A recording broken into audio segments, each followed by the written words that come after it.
Halo, kembali lagi di channel Wheels with Brain. Di video kali ini agak beda dengan video biasanya karena biasanya kita ngebahas review sepeda. Kali ini kita akan review aksesoris sepeda yang rasanya belum ada yang review deh. Ada mungkin 1-2 tapi kayaknya saya masih bisa memberikan masukan lebih banyak gitu buat informasi lebih jelas lah.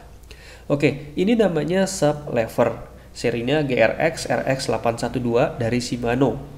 Nah, di video ini kita akan bahas benda apa sih ini sebenarnya, terus kemudian kelebihannya, kekurangannya, pemasangannya, harganya, dan terakhir kita akan simpulkan sebenarnya siapa sih yang memerlukan atau cocok menggunakan alat ini.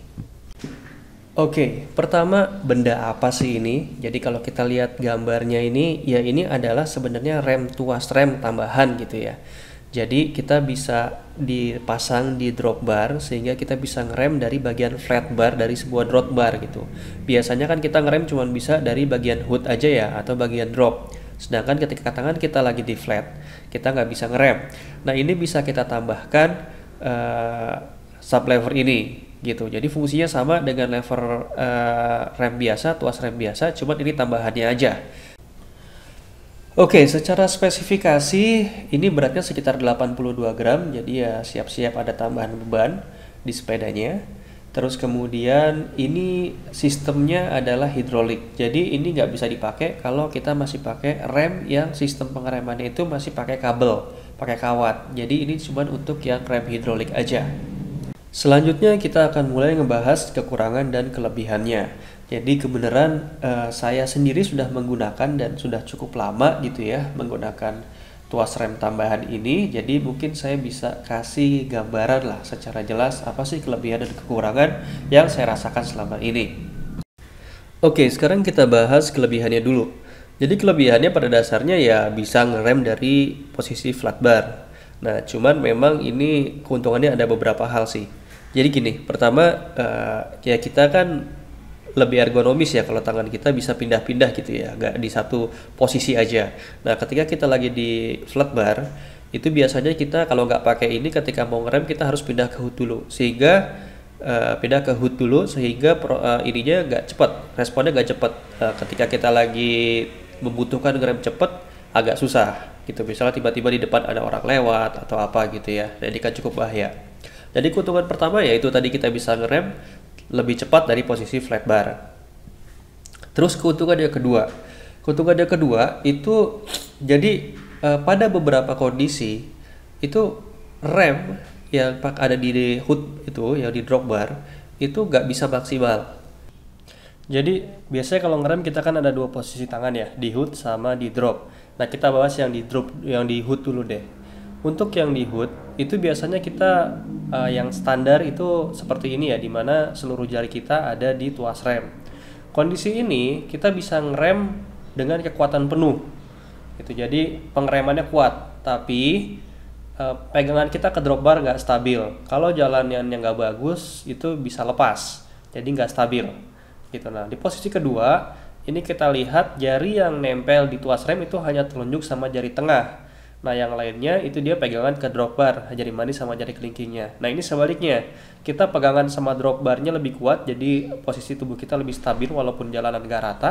Tapi kekuatan remnya itu berkurang, karena yang di tuas rem itu hanya jari telunjuk dan jari tengah aja. Sedangkan di posisi kedua, kalau kita taruh tangan kita di bagian drop, itu memang kekuatan rem kita juga sangat kuat, karena walaupun cuma telunjuk sama jari tengah, tapi posisinya dia ada di ujung tuas rem, sehingga pengeremannya kuat. Cuman masalahnya ketika kita berada di posisi ini, itu bagian tubuh kita sebagian besar akan maju ke depan, sehingga berat tubuh akan banyak tertopang sama drop, sehingga ketika ada getaran, ada jalan yang gak rata, ini getarannya akan sangat terasa sekali gitu, jadi nggak nyaman. Nah kalau kita pakai yang sub lever yang ada di flat bar ini, itu kita pegangan sama drop barnya juga kuat, ngeremnya juga kuat gitu, jadi bisa dua-duanya kepegang seperti itu. Nah ini penting ketika kita berada di area yang seperti turunan tapi jalannya itu gak rata gitu. Bayangin kalau kita tengah turunan kita kan harus bisa ngerem kuat ya, tapi jalannya gak rata, sehingga kalau jalannya gak rata gerujel-gerujel gitu, kita pegangannya gak stabil sama sepeda, itu bahaya. Bisa kita lepas pegangannya gitu. Nah ini dilema sebenarnya gitu. Nah makanya dengan ada rem di flat bar ini, kita bisa pegangan stabil tapi remnya juga kuat. Itu keuntungannya. Nah, sekarang kita ke kekurangannya, ya yang pasti dia ada tambahan beban ya buat orang yang sangat memperhatikan berat sepeda ketika tanjakan gitu ya.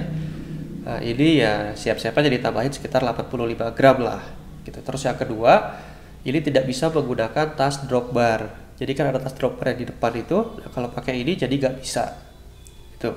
Terus yang terakhir juga adalah sebenarnya area kita untuk memegang di flat bar itu jadi berkurang karena ada tambahan peralatan sublever ini seperti itu. Jadi itu kelebihan dan kekurangannya. Nah, jadi kesimpulannya sebenarnya untuk siapa sih si sublever ini? Kalau menurut saya ini bukan untuk orang yang berkendara road bike di kota. Kenapa? Karena di kota itu kan jalannya alus-alus aja ya, gitu. Dan mungkin berat sepeda jadi sangat diperhatikan di sini. Tapi ini menurut saya sangat penting atau bermanfaat buat orang-orang yang suka naik ke gunung-gunung, di mana ketika mereka naik itu pasti turun nanti kan ya. Nah pas turun itu kan mereka butuh ngerem kuat, tapi namanya jalan pegunungan itu kan kadang gak rata ya, gitu. Nah sehingga dia butuh stabil juga, tapi butuh ngerem kuat juga. Nah itu menurut saya jadi cocok untuk yang punya medan bersepeda yang seperti itu. Oke, nah sekarang kita lanjutkan. Gimana sih pemasangannya, ini susah apa enggak gitu? Ya sama dengan instalasi dari rem hidrolik lainnya, sebenarnya enggak gampang juga dan butuh beberapa peralatan khusus.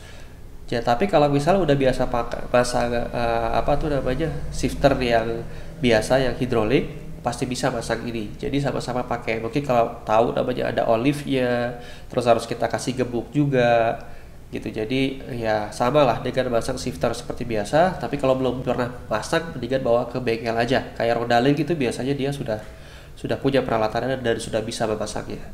Seperti itu. Harganya berapa? Saya sendiri beli harga sekitar 1,9 juta itu sepasang dan sudah dapat cairan hidroliknya. Jadi ketika pasang ini kemungkinan besar nanti cairan hidrolik harus di rebleed lagi karena kan sudah masuk udara gitu ya.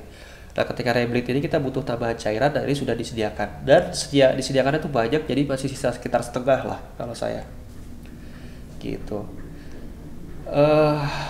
Itu aja mungkin yang bisa saya sampaikan. Kalau ada pertanyaan atau mungkin dirasa ada yang salah ya mohon ditaruh aja di komen. Kalau memang dirasa bermanfaat ya silakan di subscribe. Terima kasih banyak.